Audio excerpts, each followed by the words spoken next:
हमनी के छोड़ी के ना गड़ियानु हो, कहमा जइबुए माई। तुहू त हव महतरियानु हो, कहमा जइबुए माई। जय हिंद साथियों, आप सभी का स्वागत है आपके अपने परिवार मैथ्स गुरु मनीष में। दोस्तों मैं हूं एमके एक्सपर्ट, और जो भी क्लास 10 के बच्चे हैं, ठीक है, तो उनके एग्जाम में मात्र 14 दिन बचे हैं। और आपके पास कैगो चैप्टर है? 14 चैप्टर है, 14 दिन बचे हैं। तो आज से शुरुआत करेंगे हम। 14 नहीं, 15 चैप्टर है और दिन कैगो बचा है? मात्र 14 गो। तो एक दिन में पूरे एक चैप्टर का ऑब्जेक्टिव लेकर आने वाले। एक दिन में पूरे एक चैप्टर, एक वीडियो में पूरे के पूरे ऑब्जेक्टिव को खत्म करने वाले हम, चाहे जितना ऑब्जेक्टिव क्वेश्चन बन सके उससे। और टोटल के टोटल प्रीवियस ईयर और मॉडल सेट के क्वेश्चन होंगे, तो वीडियो को अंत तक जरूर देखिएगा। और जो भी लोग इस वीडियो को देख रहे हैं, अपने भाइयों तक, अपने दोस्तों तक जरूर से जरूर बताइएगा। मात्र 15 दिन का वक्त बचा है, और इस 15 दिन में आपको ऐसी तैयारी कर लेना है कि एग्जाम में जाकर एकदम गर्दा छोड़ा देना है। यदि आप लोगों को जानना है कि किस तरीके से तैयारी हुई है, तो एक बार अपने भैया लोग से पूछ लीजिएगा कि क्लास 12 वाले बच्चों को किस तरीके की तैयारी कराई गई है। ठीक है, इसलिए एकदम बैठ जाना है तो उठना ही नहीं है। ठीक है, एक एक क्वेश्चन को देखेंगे और क्वेश्चन को फटाफट देखेंगे। एकदम ध्यान से देखते चलिएगा एक एक क्वेश्चन को। और यदि आप इस चैप्टर का, जो चैप्टर का ऑब्जेक्टिव क्वेश्चन अभी आपके सामने लेकर आए हैं, यदि इसका डिटेल आप पढ़ना चाहते हैं, इसका कॉन्सेप्ट देखना चाहते हैं, तो इस चैप्टर का कॉन्सेप्ट वाला वीडियो का लिंक डिस्क्रिप्शन में दिया गया है। सभी लोग जाकर इस कॉन्सेप्ट वाले वीडियो को देख लीजिएगा। यदि आपके पास वक्त बचेगा तो निश्चित रूप से देख लीजिएगा। ऑब्जेक्टिव क्वेश्चन टोटल तो देख ही लीजिएगा, लेकिन इसके कॉन्सेप्ट वाला वीडियो का लिंक जो डिस्क्रिप्शन में दिया गया है नीचे।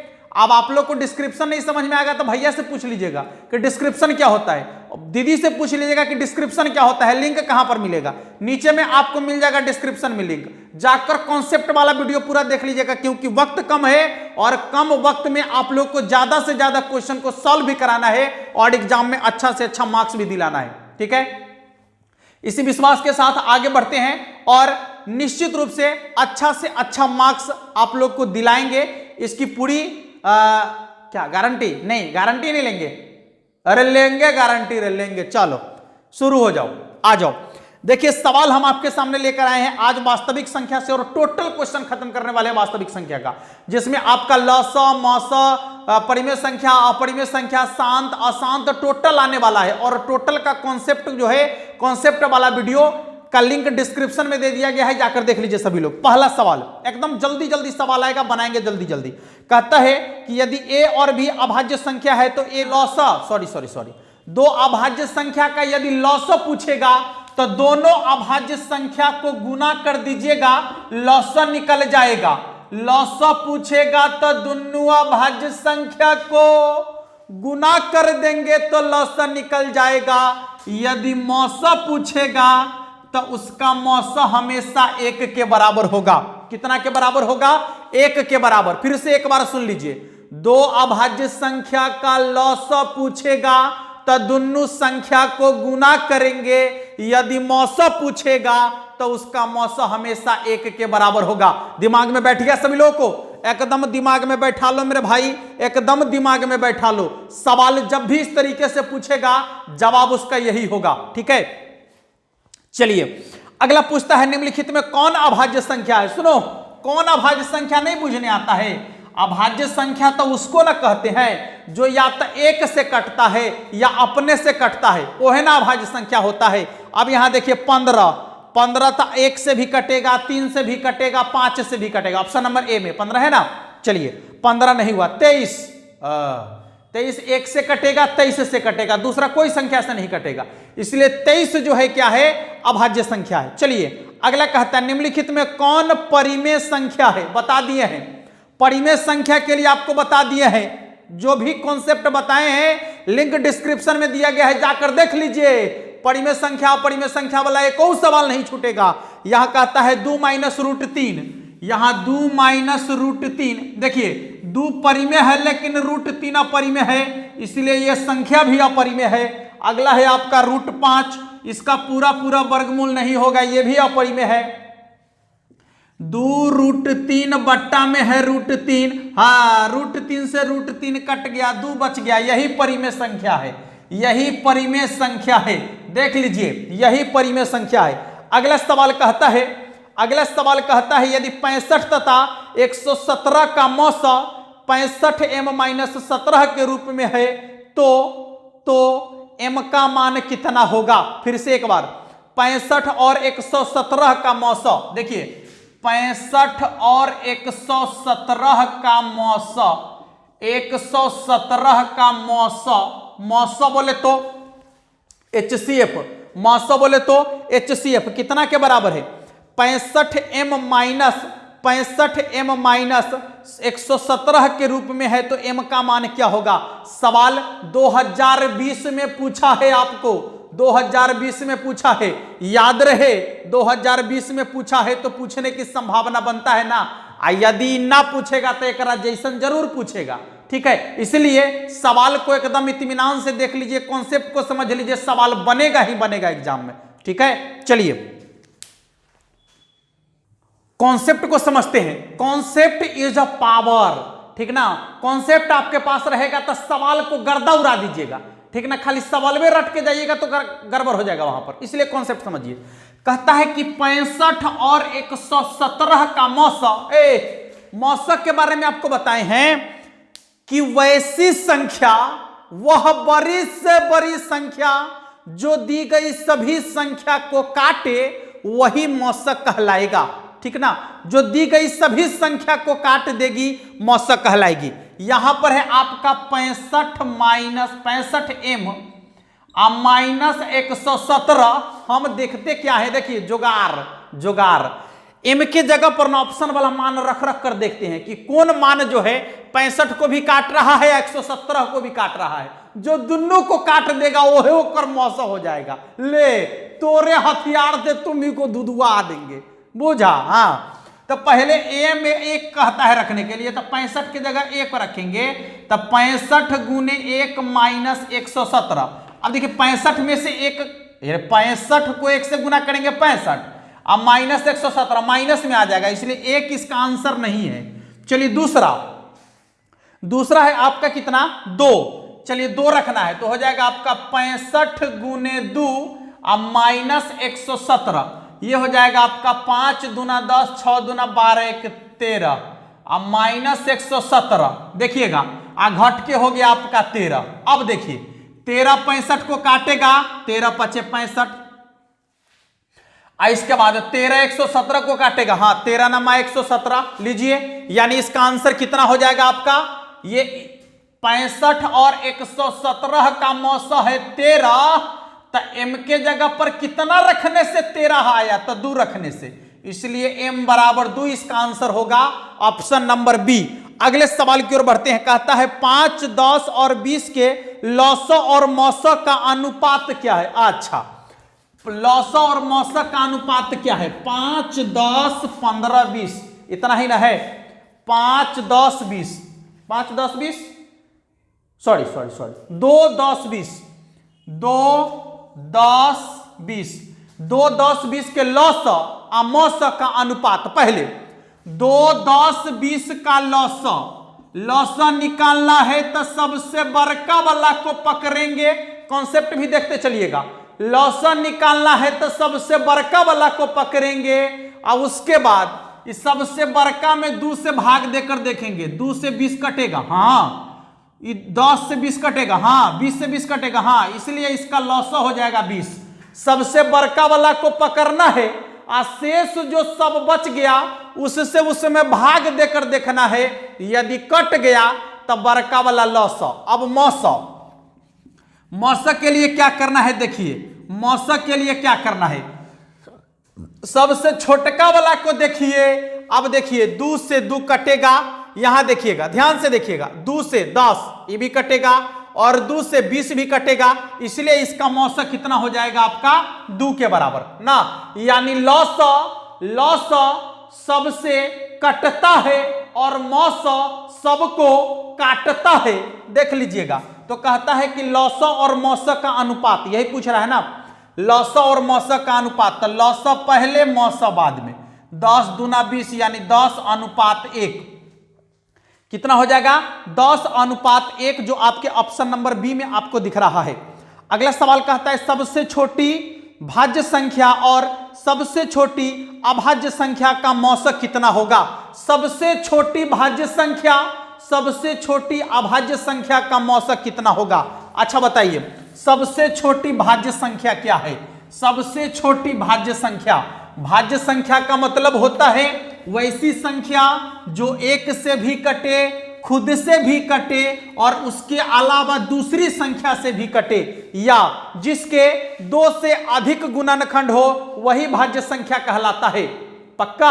हाँ, तो सबसे छोटी भाज्य संख्या है 4 और सबसे छोटी अभाज्य संख्या है 2, क्योंकि अभाज्य संख्या या तो एक से कटती है या खुद से कटती है। तो पूछता है कि दोनों का गुणनफल कितना होगा। 8 कितना के बराबर होगा, 8 के बराबर होगा। ऑप्शन नंबर चेक कर लीजिएगा, सबसे छोटी भाज्य संख्या और सबसे छोटी अभाज्य संख्या, सबसे छोटी अभाज्य संख्या का गुणनफल, गुणनफल नहीं सॉरी सबसे छोटी भाज्य संख्या और सबसे छोटी अभाज्य संख्या का गुणनफल पूछेगा तो 8 के बराबर। और यदि सबसे छोटी भाज्य संख्या और सबसे छोटी अभाज्य संख्या का मौसम पूछ रहा है आपसे, अच्छा तब बताइए कि सबसे छोटी भाज्य संख्या और सबसे छोटी अभाज्य संख्या का मौसा क्या होगा। एक और ले पूछना पड़ेगा। 4 2 के मौसा 2 नहीं होगा, मौसा 2 नहीं होगा। चलिए अगला सवाल आपसे पूछता है 2 लगातार संख्या का मौसा क्या होगा। लगातार मतलब समझते हैं, लगातार मतलब 1 के बाद 2, 2 के बाद 3, 3 के बाद 4, ऐसे लगातार। तो देखिए हम आपसे कुछ सीरीज यहां पर दिख रहा है। 1 2 का लौसा क्या होगा, लौसा पूछ रहा है कि मौसा, अच्छा मौसा 1 2 का मौसा कितना होगा, तो 1 2 3 का मौसा कितना होगा, तो 1 3 4 का मौसा कितना होगा, तो 1 4 5 का मौसा कितना होगा, तो 1 ना। तो जब भी लगातार संख्या की बात करें और उसका आपसे पूछे कि 2 लगातार संख्या का मौसा क्या होगा, तो हमेशा 1 के बराबर, हमेशा 1 के बराबर। और सुन लीजिए कि जिसका मौसा 1 के बराबर उसका लौसा यदि पूछेगा तो दोनों संख्या को गुणनफल कर देने से जो प्राप्त होगा वह उसका लौसा कहलाएगा। यानी इसका लौसा 2 के बराबर, यदि इसका लौसा पूछा जाए 6 के बराबर, इसका लौसा पूछा जाए 12 के बराबर, इसका लौसा पूछा जाए तो 20 के बराबर। याद आगे आप लोग को कॉन्सेप्ट क्लियर हो गया कि जब 2 संख्या का लगातार संख्या का मौसा पूछेगा तो 1 के बराबर, 1 के बराबर, और यदि उसका लौसा पूछेगा तो दोनों संख्या के गुणनफल के बराबर, दोनों संख्या के गुणनफल के बराबर होगा। ठीक है साथियों, चलिए अगले सवाल की ओर बढ़ते हैं, कॉन्सेप्ट को क्लियर करते हुए आगे चलते हैं। कहता है कि 5005 के कितने अभाज्य गुणनखंड है। यहां पर आप एक चीज ध्यान में रखिएगा कि अभाज्य गुणनखंड पूछ रहा है आपसे। तो यदि 5005 है तो ऐसा नहीं कि आपके एग्जाम में 5005 ही पूछेगा, कोई दूसरा अंक हो सकता है। सवाल का कंडीशन यही है, ठीक ना, कोई दूसरा अंक हो सकता है। यहां पर कह रहा है 5005, 5005 अभाज्य गुणनखंड करना है। कितना से लगेगा, देखिए जिसके अंत में 0 होगा, 2 होगा, 4 होगा, 6 होगा, 8 होगा, उत्तर 2 से कटेगा। जिसके अंकों का योगफल यदि 3 से कट जाए, संख्या 3 से कट जाएगी। यदि अंत में 0 या 5 हो तो संख्या 5 से कटेगी। देखिए इसके अंत में 5 है, पहले जोड़ के देखिए 5 या 5 10, 3 से नहीं कटेगा, इसलिए 3 से भी नहीं कटेगा, तो 5 से तक कटबे करेगा। तो 1001, ठीक है, 1001। अब देखिएगा, अब अगला आपका क्या होगा, ये 7 से कटेगा, 7 से कटेगा, देख लीजिएगा 7 या 7 का 7 3, हाँ 7 से कटेगा, 7 का 7 बच गया आपका इसका 3, तो 3 यहां पर 0 जाएगा ना, तो 30, ये हो जाएगा आपका 7 चौके 28, 2 7 या 21। अब आपका लगेगा 11 से और आ गया 13, तो 5005 का जो अभाज्य गुणनखंड है 5 गुने 7 गुने 11 गुने 13 ना, 5 गुने 7 गुने 11 गुने 13। आपसे 100 का अभाज्य गुणनखंड नहीं पूछेगा, जब भी पूछेगा तो इसी तरीके का क्रिटिकल जो होगा उसी का अभाज्य गुणनखंड आपसे पूछेगा। तो चला, घबराना नहीं है, भाग देने आता है तो अभाज्य गुणनखंड बना लेगा। ठीक है, चलिए अगले सवाल की ओर बढ़ते हैं। कहता है कि कितने दो अंकों की संख्या 3 से विभाज्य है। यह सवाल आपके एपी का है, हम एपी में लेकर आएंगे इस सवाल को। कहता है दो संख्याओं का गुणनफल, दो संख्या, मान लीजिए कि एक संख्या ए है एक संख्या बी है, इसका गुणनफल 8670 है। आए, इतने नहीं हो, ज्यादा लिखा गया ना, ठीक है। कहता है उसका मौसा 17 है, तो उसका लौसक कितना होगा। देखिए मौसा 17 है, HCF 17 है, तो एलसीएम कितना होगा। बता दिए हैं आपको कॉन्सेप्ट कि दो संख्याओं का गुणनफल उसी संख्या के HCF गुना एलसीएम के बराबर होता है। दो संख्याओं का गुणनफल जो होता है उसी संख्या के HCF और एलसीएम के गुणनफल के बराबर होता है। देख लीजिएगा, तो दो संख्याओं का गुणनफल यहां है 8670, यहां HCF का मान है 17, एलसीएम का मान पूछा जा रहा है। देखिएगा ये 17 से आपका ही कट जाएगा ना, 17 पचे 85, बच गया 1, यानी 17 इकाई 17, 0, यानी एलसीएम हो जाएगा इसका 510 के बराबर। एलसीएम कितना के बराबर होगा, 510 के बराबर, जो आपके ऑप्शन नंबर डी में आपको दिख रहा होगा। अगला सवाल क्या कहता है, देखिएगा। कहता है 8, 6, 8, 22 का लौसा और मौसा का अनुपात। चलिए 6, 8, 22 के लौसा और मौसा का अनुपात क्या होगा। सवाल आपको ऊपर दिख रहा है, एक बार सवाल पर नजर डालिए और सवाल को बनाने का प्रयास कीजिए। 6, 8, 12 और कुछ है क्या। 6, 8, 12 नहीं है, 22। 6, 8, 22, 6, 8, 22 के लौसा और मौसा का अनुपात क्या होगा। सबसे पहले तो इसका हम निकालेंगे लौसा। क्या निकालेंगे, लौसा। देख लीजिएगा, लौसा आपको क्या बोले हैं, लौसा निकालने के लिए सबसे बड़का संख्या को पकड़ना है। तो बताइए कि यह जो बड़का संख्या है 22, 6 से कटेगा ना, ज्यादा दिक्कत होगा तो चला ई वाला जोगार काहे नहीं लगा लेंगे हम। आए, ये वाला जोगार कहिया काम आएगा। 2 से 3, 4, 11, देख नहीं कटने वाला है। अब गुना करो, 4 × 12, 12 दूनी 24, और 24 को 11 से गुना कीजिए। 11 चौके 44 के 4 हासिल 4, 11 दूना 22, 22 और 4, 22 4 26। एक बार और ठीक से देख लीजिए। 11 चौके 44 के 4 हासिल 4, 11 दूना 22, 22 4 26, 264। हाँ 264, ठीक है 264, यानी इसका लौसक कितना हो गया 264। अमौसा वह बड़ी से बड़ी संख्या जो दी गई सभी संख्या को काट दे मौसा कहलाएगा। तो देखिएगा 2 से कट जाएगा, ये भी कट जाएगा और ये भी कट जाएगा। ठीक है, इसके बाद कोई संख्या नहीं है तो 2, यानी हो जाएगा 264 अनुपात 2, कट गया 132 अनुपात 1। तो इसका आंसर हो जाएगा 132 अनुपात 1। ठीक है, कितना हो जाएगा 132 अनुपात 1। अगला कहता है 96 का अभाज्य गुणनखंड क्या होगा। देखिए 96 का अभाज्य गुणनखंड, 96 का अभाज्य गुणनखंड क्या होगा। 96 का अभाज्य गुणनखंड क्या होगा। देखिए जब 96 का अभाज्य गुणनखंड पूछ रहा है तो क्या करेंगे, देखिएगा तो पहले 96 का अभाज्य गुणनखंड निकालिए। 2 से 48, 2 से 24, 2 से 12, 2 से 6 और 2 से 3, यानी 1 2 3 4 5 गो 2 है, तो 2 के पावर 5 गुने 3 ना, 2 के पावर 5 गुने 3 ऑप्शन नंबर सी में आपको दिख रहा होगा। ठीक है, अगले सवाल की ओर बढ़ते हैं। कहता है 0.3 का परिमेय रूप में लघुत्तम रूप क्या है, ये बता दिए हैं आपको। यदि आप नहीं देखे हैं तो वीडियो का लिंक डिस्क्रिप्शन में दिया गया है। आप संख्या को जो है, संख्या को परिमेय और अपरिमेय के रूप में बदलना सिखा दिए हैं आपको। आप जाकर वहां से देख सकते हैं और इसको सीख सकते हैं। बड़ी आसानी से सवाल को बना लीजिएगा आप, ठीक है, बहुत ही आसानी से सवाल को बना लीजिएगा, कहीं कोई प्रॉब्लम नहीं होगा आपको, ठीक ना। इसलिए परिमेय संख्या और अपरिमेय संख्या वाला टोटल कॉन्सेप्ट आप लोग का क्लियर है, इसमें कुछ कहने की जरूरत है नहीं।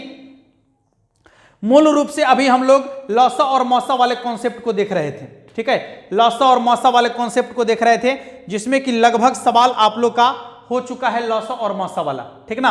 हाँ, लगभग सवाल हो चुका है लौसा और मौसा वाला। तो अब हम लोग जो है, हाँ, एक दो सवाल और बच गया है, देख लीजिएगा। सवाल आपसे यहां पूछ रहा है, क्या सवाल पूछ रहा है, एक लास्ट सवाल यहां है।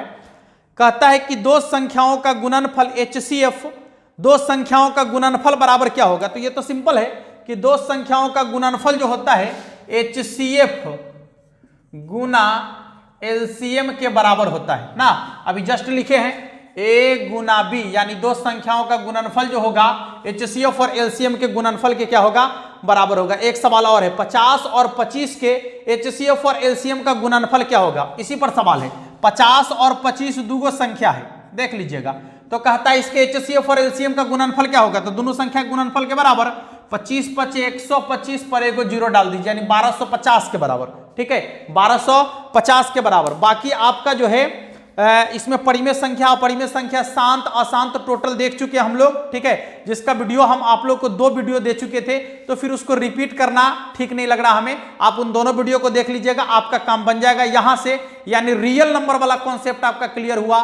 कल हम आपके लिए बहुपद का टोटल ऑब्जेक्टिव क्वेश्चन लेकर आएंगे। आप लोग पहले बहुपद वाला कॉन्सेप्ट एक बार देख लीजिएगा, क्योंकि बहुपद वाले कॉन्सेप्ट के वीडियो का लिंक जो है हम आपको डिस्क्रिप्शन में दे दिए हैं, जाकर सभी लोग निश्चित रूप से देख लीजिएगा। कल केवल सवाल चलेगा और टोटल सवाल खत्म होगा, 60-70 सवाल हो सकता है या 100 भी हो सकता है, ठीक है। इसलिए आप लोग निश्चित रूप से बहुपद वाले कॉन्सेप्ट को देख लीजिएगा, उस वीडियो का लिंक हम आप लोग को डिस्क्रिप्शन में दे रहे हैं, ठीक है। आज के लिए इतना ही, फिर मिलेंगे अगले वीडियो में, तब तक के लिए जय हिंद।